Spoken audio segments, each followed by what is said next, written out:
I'm David Levine. I'm Chair of Science Writers in New York. My guest is Gerald Posner, who we've had on several times before.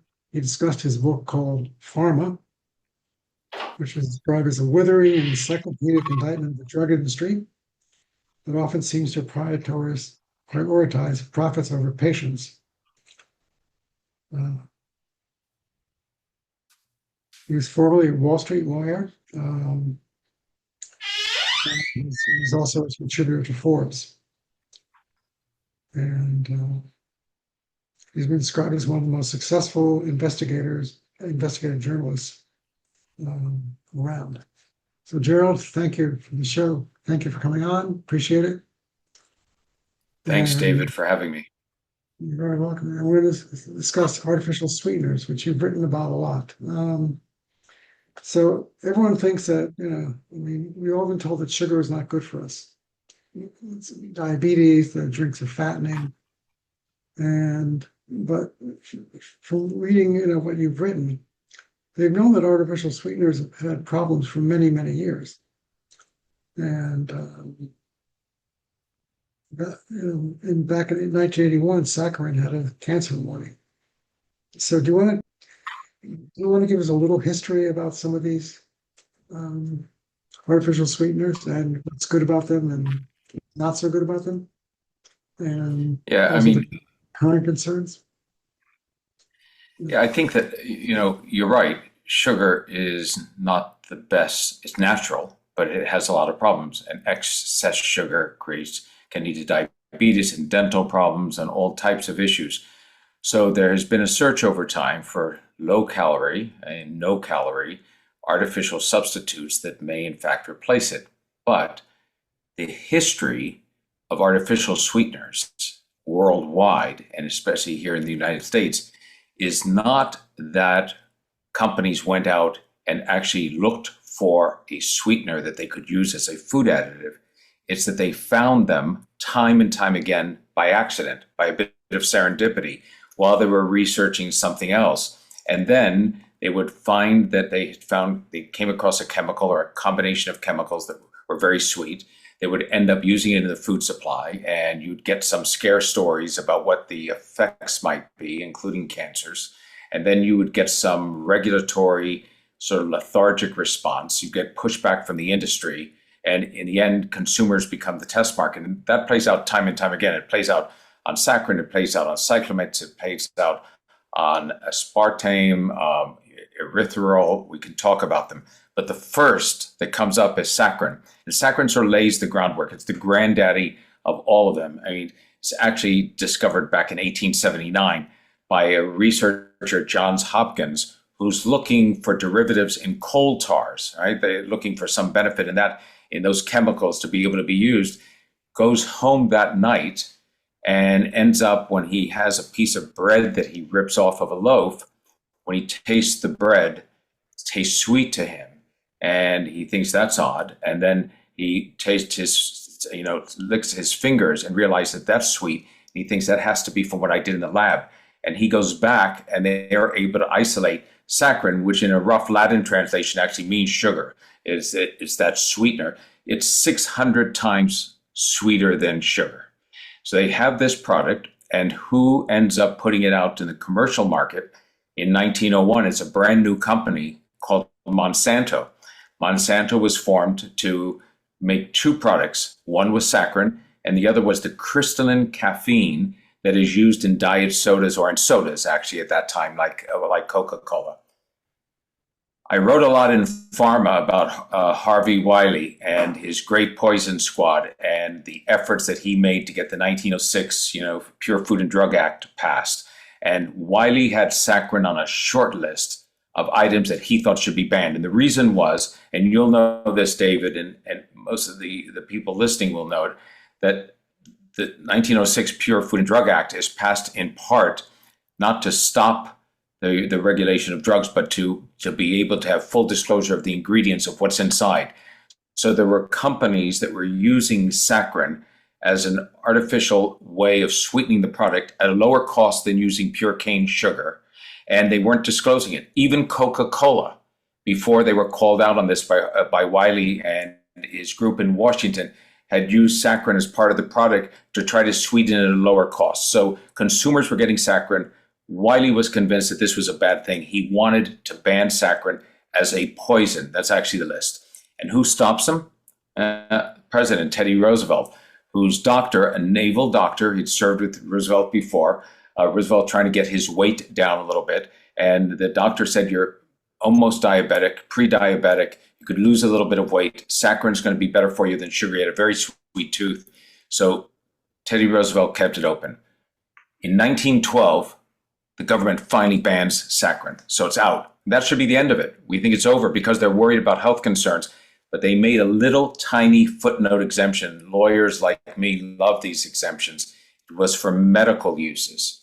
So if a doctor said, oh, by the way, I think you should have saccharin instead of sugar because you're overweight, you're obese, or you are diabetic, then you could go ahead and get it. And then World War I happened, which was to the benefit of the saccharin makers like Monsanto, because there was a shortage of sugar, so saccharin use spiked. This is right around the time the government brought a full case to try to ban saccharin, went to court, Monsanto fought it. They got a hung jury, 7-5 in favor of the government. The government never filed again. World War I comes along and really pushes up saccharin's use. And what you end up getting at this point, get this boom that takes place. Cyclamets, which we could talk about afterwards, comes in and sort of replaces saccharin as the big artificial sweetener until cyclamets end up getting banned themselves in 1970. And then saccharin booms again. It's then in Diet Pepsi, it's in Sweet and Low packets, the little pink packets. And the history of this particular sweetener tells you what's happened on other sweeteners. In the early 1970s, the FDA, with accumulating studies that raised questions, not causation, but questions about correlation, especially between cancers, potential bladder cancer and others, they took saccharin off of the GRAS list. They generally recognized as safe list. It had been on that. And then in 77, there's a large Canadian study that says, by the way, laboratory mice, we've run this study for a couple of years, bladder cancer increases significantly. And boy, the FDA steps in and says, we're banning saccharin.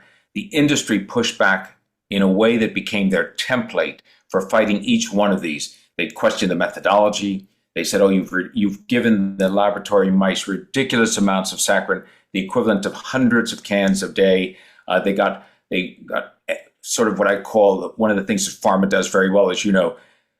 They get advocates in terms of patients groups. So they got people who were diabetics and others to petition Washington to say, please don't ban saccharin. It's a lifeline for us. They got the American Dental Association to go along and said, please don't ban saccharin. And Teddy Kennedy stepped in. He said, I have a fix for this. Instead of banning it, why don't we just put a label on it that says, by the way, causes cancer in laboratory experiments with animals? Everybody agreed. Congress passed it. It's signed in. And then over time, that label gets removed. In 2000, is removed by Bill Clinton right before he leaves office. He takes it off because there's a general consensus at that point that saccharin has been punished, tar and feathered too much. The industry has come back and said, we need saccharin there. They've taken off the label, they've taken off the cancer warning. Saccharin is available in Sweet and Low packages and other products to this day. It's the artificial sweetener with 9 lives. Okay. Is this something you would use?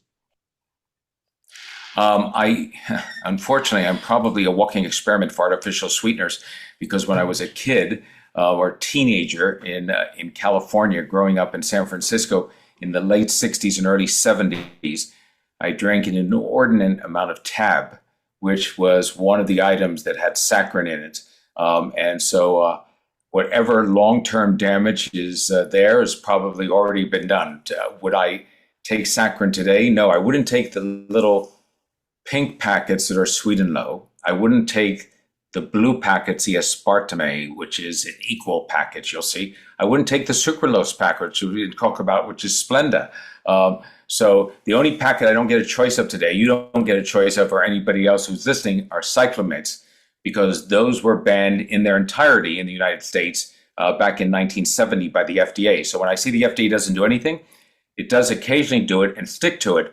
The interesting thing about cyclaments, by the way, also discovered by accident by an University of Illinois graduate student who was looking in researching anti-fever drugs. And he put his cigarette down in 1937 in the lab to take a break, right? Now you could smoke in the laboratory in the 30s, of course. He picks his cigarette back up and has a sweet sort of tinge and taste to him. And he thinks, what's that from? And so he goes through each of the chemicals that he'd been working on for these anti-fever drugs, and they isolate cyclamates. He was working, by the way, at the time for DuPont, a competitor to Monsanto. DuPont owned the patent to cyclamates. They then assigned it on a licensing deal to Abbott. Abbott took cyclamates to mix with some of their pharmaceutical drugs that were a little bitter, so they didn't taste so bad. And there were rumors that there were potential cancer problems with cyclamates from day one. So therefore, it took the FDA 14 years to approve cyclamates. 1937 is found in the lab. In 1951, it gets approved by the FDA. And the FDA 7 years later puts it on the GRAS list, generally recognized as safe. It takes another 9, 10, literally until 1969, until there's a study that could not be questioned that linked it to bladder cancer. And the following year, the FDA banned it. And what happened, David, when cyclamates were banned? The business for saccharin, which had been the number 2 artificial sweetener in the country, cyclamates was number 1. It just blew up. It came to the forefront. It was overnight in Diet Pepsi. It was in Tab. It replaced all the items that cyclamates had. So saccharin came back from the dead again. Wow. So are there any artificial sweeteners that you consider safe for people to have? I think that, there's a difference between, even though sucralose and erythritol are viewed as artificial sweeteners, they are artificial sweeteners of a different type, because like sucralose is a perfect example. It's not made from a synthetic combination of chemicals in the lab that was originally designed for coal tar derivatives. It was, in fact, being tested to see if they could develop something that might be used as a sweetener for tea by an English company. And it's 600 times sweeter than sugar. It's very, very sweet. It wasn't founded until 1976. And again, by a bit of an accident, an Indian-British researcher in a laboratory misunderstood the direction from the supervisor to test a group of chemicals and thought that what he was told was to taste them. So he tasted them, and one of them was incredibly sweet. And that's what sucralose is, which is marketed as the yellow packets as Splenda. It was approved by the FDA, I think, in 98. So it's considered, it still has problems. There's no doubt. It's in the latest study that came out just this year about cognitive decline. All of the artificial sweeteners were there. But for a long time, it had been viewed as a little bit safer. And that's certainly the case with, I think, stevia or stevia, depending on how you want to call it, which is not really an artificial sweetener at all. It comes from a natural product. And erythritol, that's a sort of what I call a sugar alcohol that comes from cornstarch. And so again, comes from a food product, not quite the same as the chemical derivatives of cyclamates and saccharin and aspartame. Now, aspartame is still out there, right? It is. As a matter of fact, when you want to, this is amazing. I criticize the FDA sometimes for being lethargic. That's the wrong word. They get battered by the industry. The industry, there's big money in this. We're talking billions of dollars. And not surprising in terms of artificial sweeteners and sales in the food supply. And you don't have to pick up a can of diet soda to see them. I mean, erythritol is in many of these food products that are low carb now. It's pushed to sort of cut back on fat. People consume it without even knowing they have it. And so when these items are challenged by a study that comes out that has some correlation possibly to a health effect or long-term health effect, the industry pushes back very hard. And it's difficult for the FDA often to push back against that. I think that the FDA, to its credit, for instance, when it finally banned cyclamates in 1970, the amazing footnote to me about that is that cyclamates are still sold in more than 100 countries around the world. So you think we're behind the eight ball on that, and it turns out that not at all. As a matter of fact, the European Union believes that cyclamates are not as dangerous as the United States believes them to be, which is really rather remarkable because in almost every other instance, the EU has banned some chemical, additive, coloring agent that we are still slow on getting around to. You'll hear about something being sold here or put into food products that was banned 40 years ago there. On cyclamates, we're ahead of the curve by 50 years. The EU still has cyclamates used. I know I couldn't find Gatorade a couple of years ago in Europe when they told me, because it was like bromated acid or something. Something was in it that the EU did not allow. And that's true. There's a whole list of those that they do stop, but they haven't stopped cyclamates. No. I know that even aspartame is in medical products that people take. It's in colonoscopy. Yeah, I mean, as a matter of fact, aspartame was found originally by G.D. Searle. So, it's a researcher inside their lab who's looking, by the way, for anti-ulcer medications. So this takes you back to the mid-1960s, like 1965. While all of this is going on it really makes what I call it's an accidental discovery again. He licks his fingers at one point, tastes his fingers, and knows that there's something sweet on them when he's looking for this anti-ulcer. But there's a multi-year debate about aspartame, whether it was possibly led to brain or bladder cancer. And so therefore, it took the FDA 16 years to approve it. The FDA did not roll over and say to aspartame right away. Discovered in 65, approved in 81. And so, you look at these as they play out.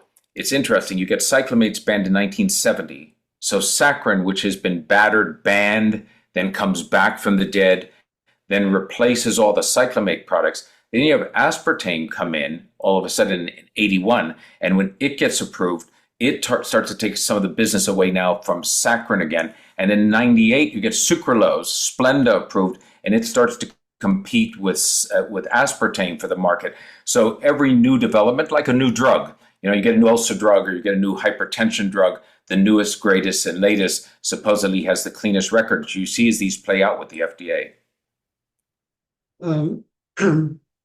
What about the cognitive decline?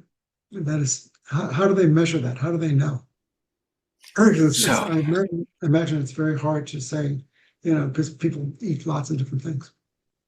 Yeah, I think so.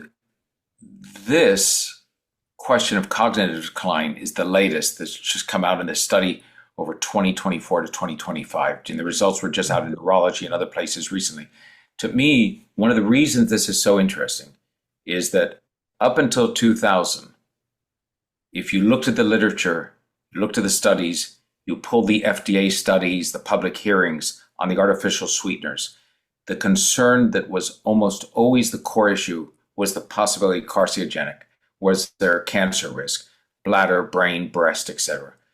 Since 2000 and on, you moved to a series of new sort of what I call concerns, cardiovascular, and one blood clots possibly, and now this latest, which is cognitive decline. So what this study is very interesting. It takes about 12,000 patients, 12,000 people are being monitored for a series of years. The average age is 52 over an 8-year period.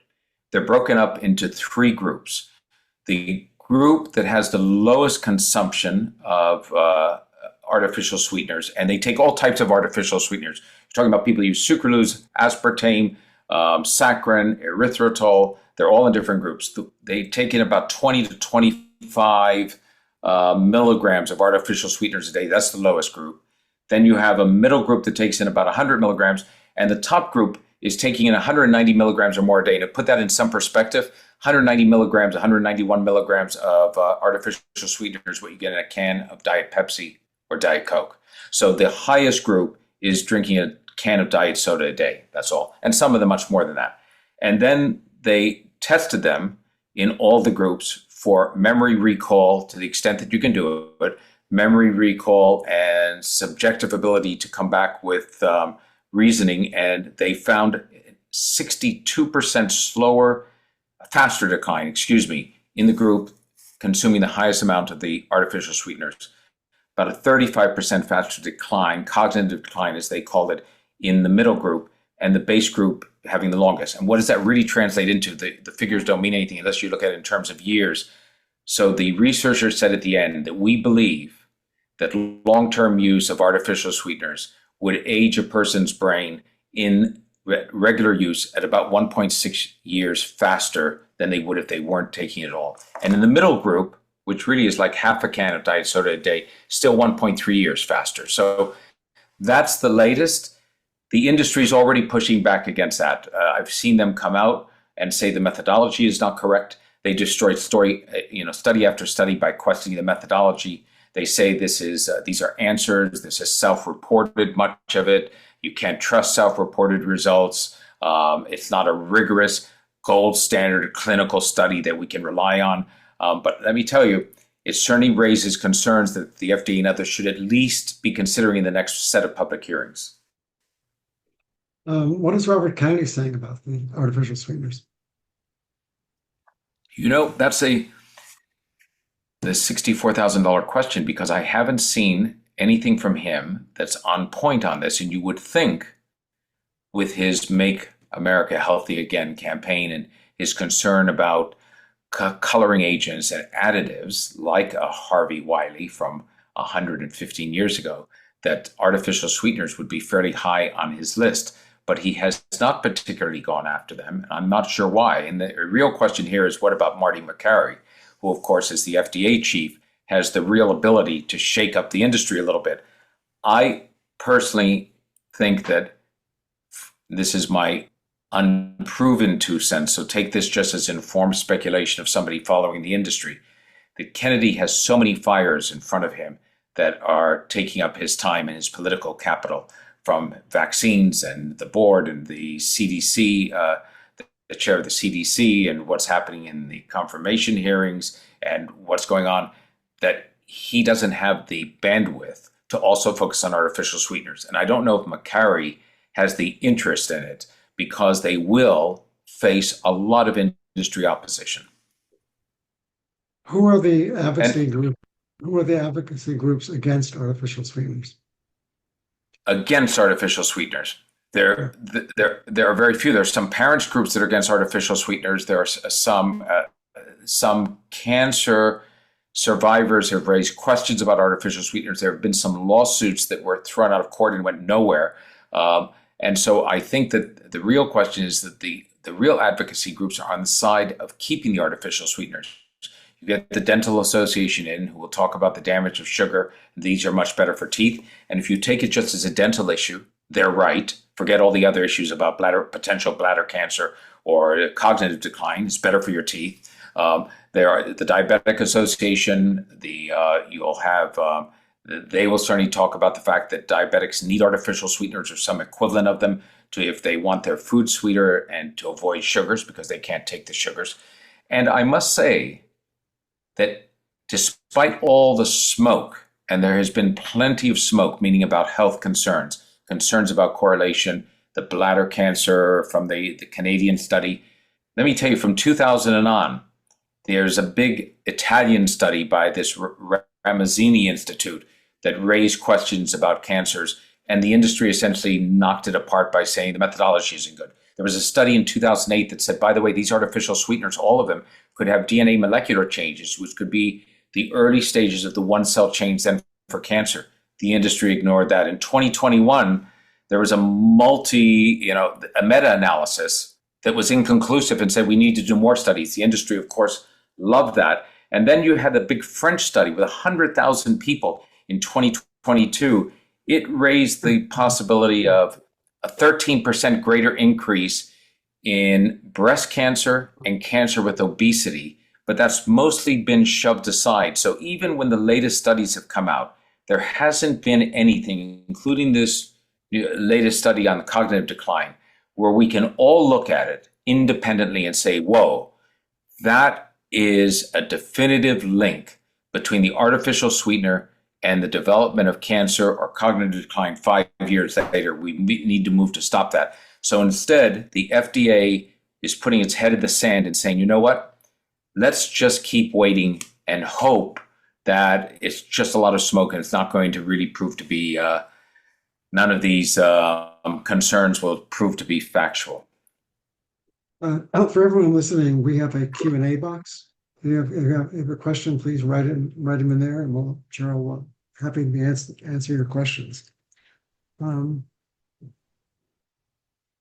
Is the use of artificial sweeteners going up? It's staying the same, going down? Are people aware of it? I think, look, at health reports do make a difference. You remember in the last year, there were a number of health reports out about alcohol. No amount of alcohol was safe. Some doctors said for the first time. There were studies that raised that. And alcohol consumption went down. Now, maybe that's just temporary, but I do think that reports about adverse health effects have an influence. The problem with artificial sweeteners, there hasn't been the study that was on cognitive decline. I saw it reported, it was in neurology, it listed it, and it's out in the small print of some journals, but it was not front page news in the New York Times. I didn't see it. It wasn't what I would call the type of material that could change people's behavior on that. And you have to remember, as we talk about all of this, there are still 2 artificial sweeteners, only one really, the other is just a food product sweetener, that are still on the GRAS list. They're still listed by the FDA as generally, safe. And one of those is still erythritol. So erythritol, which, comes from sugar, alcohol, fermentation from cornstarch, questions about it. It's included in the new study about cognitive decline. It's still on the GRAS list as safe, and so is stevia. So those 2 sort of have an extra gold medallion from the FDA. The rest have lost that.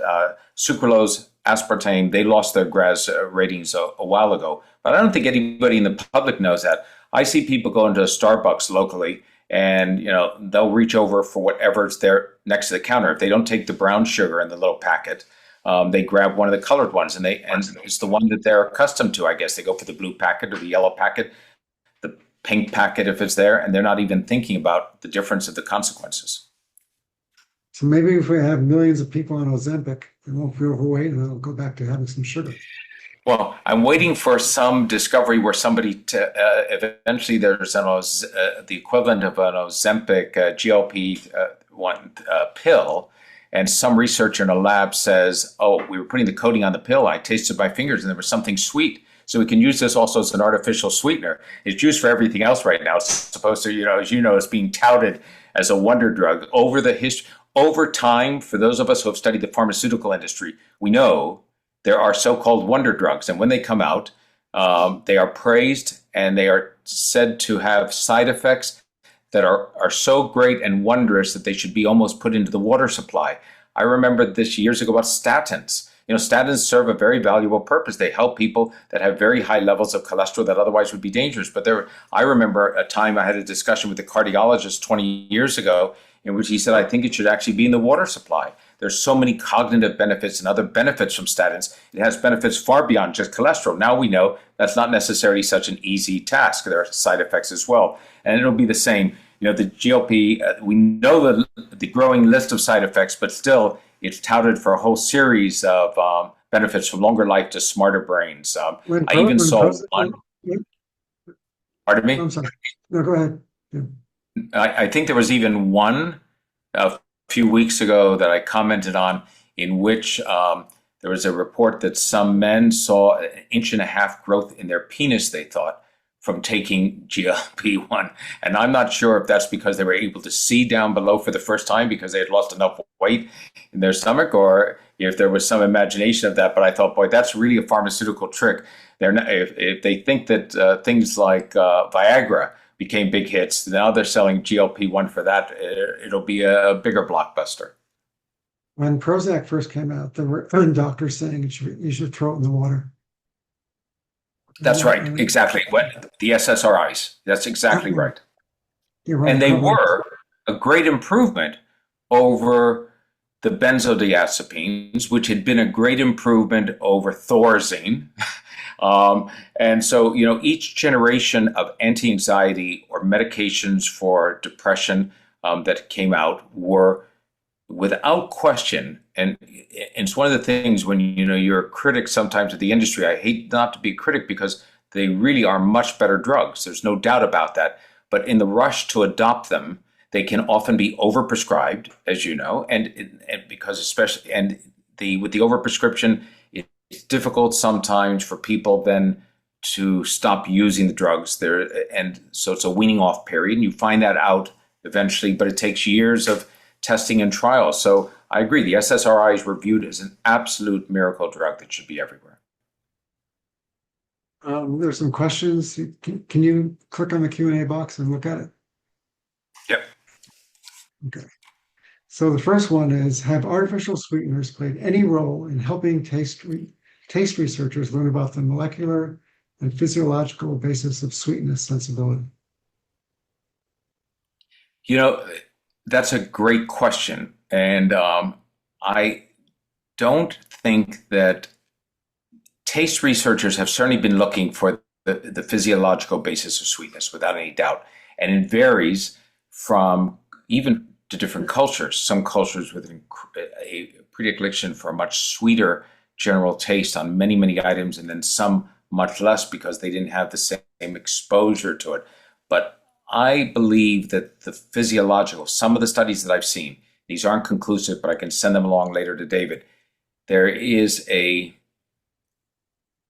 are some studies that indicate that artificial sweeteners actually create a physiological bias toward more sweeteners, to a sweeter taste, that by adding them into food products, especially food products that aren't, we make a can of Diet Coke very, very sweet.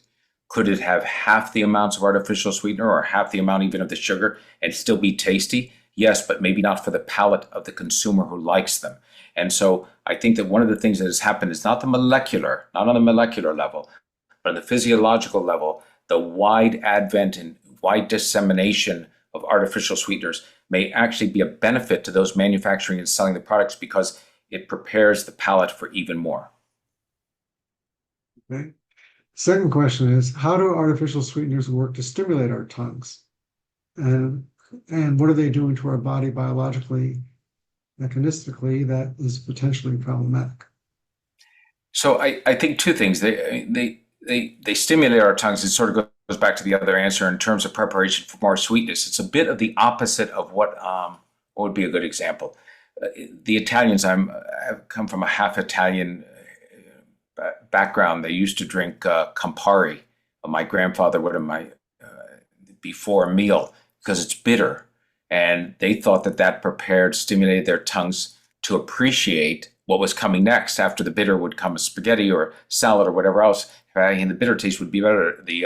And Frangelica, Spanish liqueur, very much the same thing, bitter. So it's the opposite of that. In this case, they stimulate our tongues for the expectation of more sweetness. And in that sense, I don't think that they're especially helpful.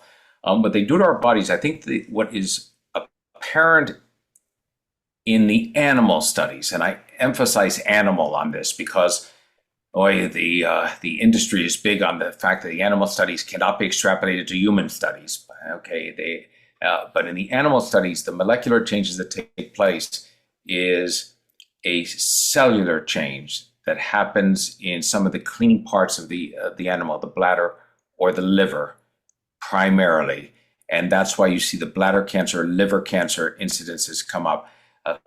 All it takes is that one cell alteration that starts the chain reaction, and it's sort of ignited with a little bit of the spark from the artificial sweeteners, the chemicals themselves, and the basis of it. And it's clear in the animal studies between those animals getting the artificial sweeteners versus those not. You can see the tumor growths take place in fairly straightforward order. And I agree, there are massive amounts of artificial sweeteners being given to them. But the fact that they're able to make those molecular changes biologically is what is concerning. I know that sometimes when I've bought lightly salted potato chips, and then I go back to regular potato chips, there's a big difference. but you don't realize it when you're eating potato chips, how salty they are. So, I mean, I think No, you're no, probably, I mean, no, it's true. I think that, we get accustomed. I grew up in a household with very, very little salt because my father had a bad heart. And so my mother cooked with very little salt because we knew that sodium wasn't great. And I just got accustomed not to eating a lot of salt when I go out to a regular restaurant or get something. And I always think it's very, very salty because I'm just not accustomed to it. And friends of mine or Trisha, my wife, will say, no, it's just normal. There's nothing different with it. I do think you can get accustomed to it. And the one of the things that happens certainly with artificial sweeteners is you look at the list of where they are. We think of them just as diet sodas. We think of them just in candies, diabetic candies that are sold at the store. But it's really remarkable. It's from Campbell's soups. It's to bread products that are made. It's to gelatins. You'll find it in a list of whipping creams and dairy products. You'll find them in yogurts. And yogurts that are otherwise considered natural will have some touch sometimes of sucralose. The non-fat yogurts, the low-carb products are full of artificial sweeteners. So people think they're eating healthier because they cut back on their carbs. But if they look at the full list of ingredients, they might be surprised. who are the main makers of artificial sweeteners? Today, they are all food companies. So there's no Abbott who's any longer making the artificial sweeteners. They're buying them from other companies, but it's still Monsanto still makes some. You still have some. Alcoa is making them for a while, and the chemical companies are still there in large order. But there's a conglomerate that comes in on the food industry, on big food. So Kraft has a hand in turning them out, and General Mills has a hand in turning them out as well. Here's a question which is not really germane, but says, question from a journalist, anonymous. No doubt you've made a few enemies in the farm industry. Did the industry ever try to take you to court? How do you deal with the possibility of a lawsuit? And do you worry about lawsuits? So maybe because I'm a lawyer, anybody who says they don't worry about a lawsuit is either not telling you the truth or they've never been sued. Some people might have a high ability to. Lawsuits are just completely disruptive to your life. You end up going through the discovery process. You have to sit through not only discovery but depositions. So nobody as a journalist wants a lawsuit. One of the things that was good about the book Pharma was it was published by Simon & Schuster, and I went through, as I do on every one of my nonfiction books, an extensive legal check from lawyers. They had outside lawyers do it, and they come in, and you will appreciate this as a journalist. They don't say this in so many words, the attorneys. They're asking you what your source is for this. What's your basis for saying this? What do you have to show that this is correct? But what they really are asking when you get to the bottom of the questions is they don't want to win a suit. They don't want a suit to be filed. They really don't want you to be sued at all. So the standard is much tougher in many times for a nonfiction author because you're meeting a standard where you will not say something that somebody is so irritated about that they're going to take you to court for. And I've thought, this is separate from pharma and the pharmaceutical industry, in which I've never been sued, but I see how many times the Wall Street Journal, for instance, ran a story on Trump about him having given a birthday card or that to on Epstein's 50th birthday or that, and he said, "I'm going to sue them." The response to that is, "I'm going to sue them," time and time again. And I find that there is a more aggressive public figure, Trumpian-like. There are any number of different industries, and the first response to bad coverage is, "I'm going to take you to court."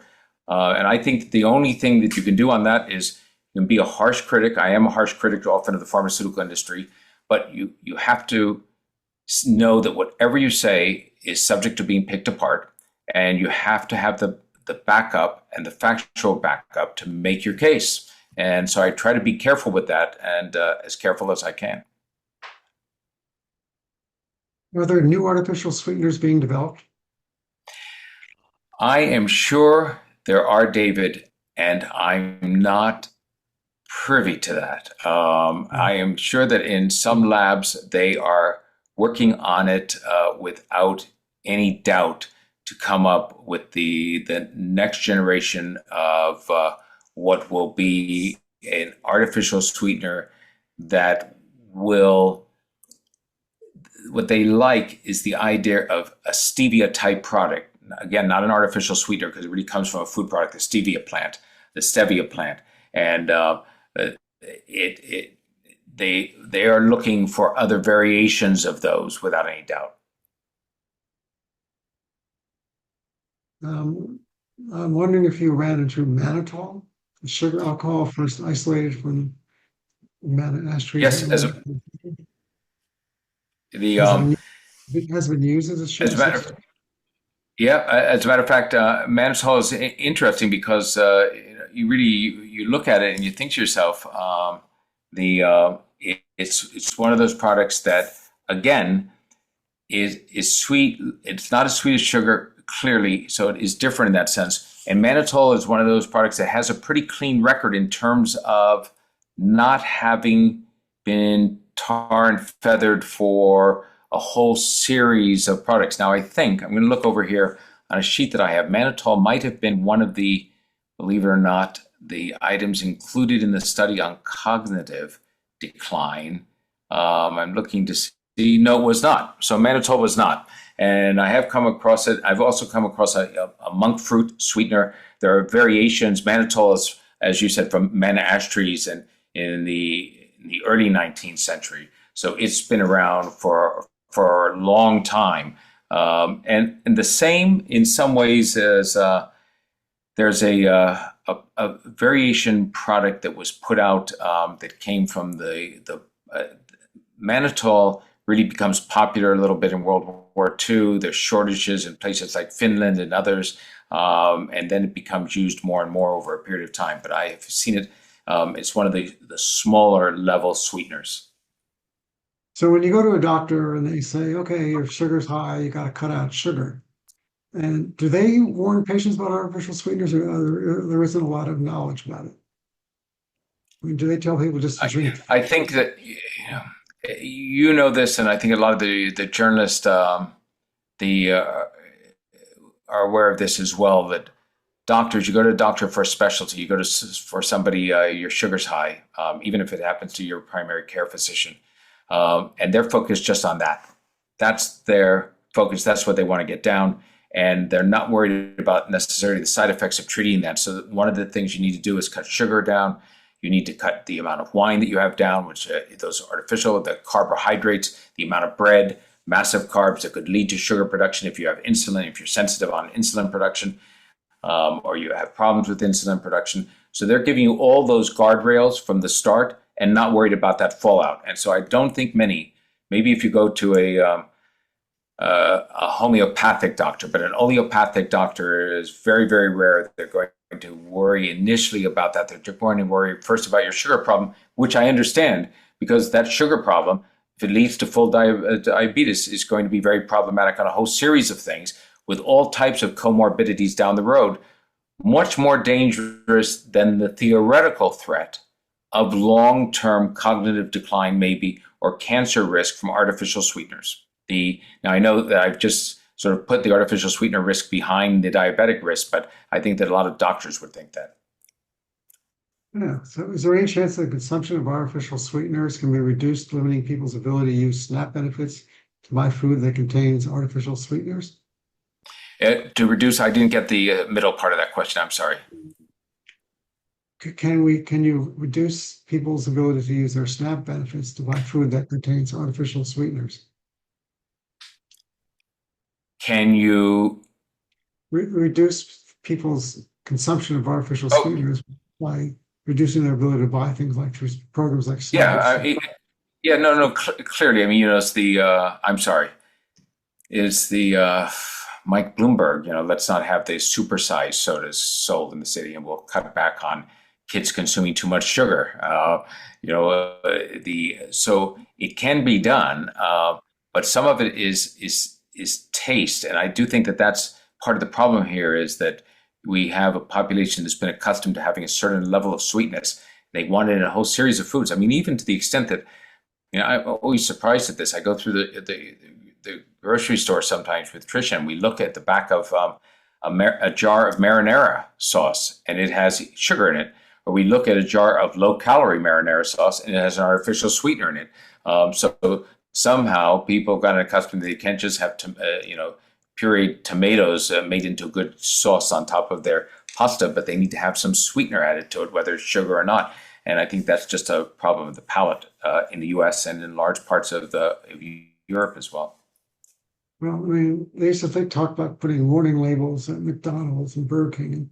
And one politician said, people who go to McDonald's know that they're not getting healthy food. They're not going there for health food. That's right. That's true.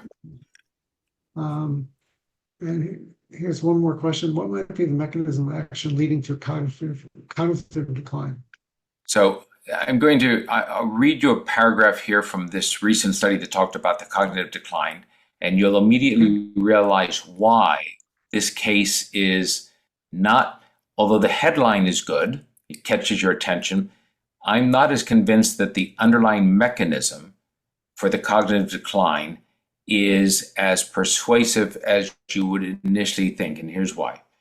They say the artificial sweeteners do not provide sugar or glucose in your body that's needed to be broken down for the body for normal energy and normal brain function. So your brain does not get the fuel it needs if your diet is heavy in artificial sweeteners or sugar alcohols. In theory, that leads to some people developing issues with memory and cognition at a faster rate than others because simply the brain is struggling to function as well as it should be. Now, that's the basis for it. It's not a molecular change. Isn't that interesting? It's not a change that they can trace and say, by the way, this cognitive decline is happening because these synapses in a neurological sense are being stymied or stunted or shut off because the artificial sweetener is actually having a mechanism that kicks that off. They're viewing it as simply a nutritional deficiency to the brain because of the lack of the production of glucose in normal brain function. Now, that might be, but certainly you understand why this is a low-hanging fruit study for the industry to go after. It's not a smoking gun. Okay. So are you writing about this? I'm not, as a matter of fact. I'm just totally... So Tricia knows, Tricia, my better half, knows that I spend a lot of time looking and researching things that I don't necessarily write about, but this was going to be part of, I should say this, a book that I proposed that was turned down by every publisher just about, which was, I called it The Malignant Empire, but it really was just going to be the politics of cancer. You'll remember there was a book on the politics of cancer 40 years ago. Nobody's done a book on the politics of cancer since. I just wanted to follow sort of the money in the cancer industry. And I say this as somebody, Tricia went through breast cancer a few years ago. The industry saved her life. She had traditional surgery, lumpectomy, and she had radiation treatment afterwards. And she's alive and well, and cancer's in her background. So I understand the importance of cancer treatment, but at the same time, I wanted to follow the money in cancer. Publishers said when I went to them with this book, and sweeteners were part of a chapter in the book, oh my God, they said, cancer is such a dire thing to be diagnosed with. Nobody wants to read a book about the business of cancer. So without that book, I would say that I'm not writing about this in the near future. Maybe I will go back to that book at another time. But anyway, I was trying to do the second volume of the business of cancer. There's a book, The Empire of Maladies, or something like that. That was a fantastic book. And that from the perspective of an oncologist who writes incredibly well, because he is so good. And that book, as a cancer book, as a book about the disease, and there's another book called First Cell, written by another doctor. There are a number of these books about cancer that are written from the perspective that only an oncologist can really deliver. And that story, the human stories of what he's dealing with and how the cancer works, that's superb. So that wouldn't be the focus at all. Mine is a more prosaic, old-fashioned, just follow the money of fundraising and and patient advocacy groups and everything else. So maybe an article, maybe that will be a 10,000 word article in the Atlantic one day. Okay, yeah. I remember one guy, I forgot, maybe Eric Polk was saying he was flying to Houston and he's flying over MD Anderson. And he said he couldn't believe how big it was. So it was like, he said that it was bigger, that these hospitals are just so big. And I live in New York, and they're building hospital wings everywhere where I live. Every hospital is building Yeah, big skyscrapers, and so it's a big, there's a big industry. yeah, no, a big Um, industry, right? They and so but it goes to show you, David, and I'm sure that the journalists who are listening here, you work for different magazines, some of you freelance, whatever else. We get a great idea of what we think is a great idea, and then we have to convince an editor or a publisher or whatever else that it's a great idea, and then it has to get done. And I think that's increasingly difficult for books. I mean, I was very lucky. Simon & Schuster published an 800-page book on the pharmaceutical industry on my last book, 150 pages of source notes of that. Publishers are loath to do those types of books, especially when the book isn't going to sell through the roof. The very size of it is daunting to many readers, so it's a more limited market. And I think that increasingly, bottom line, publishers are saying, well, I'm not sure necessarily that we want a big investigative tome because it's going to be difficult to sell them. There's a great article at times, when said, "No man is a hero to his editor." So it's tough to sell it. So any last words on artificial sweeteners, and any advice for us, the consumers?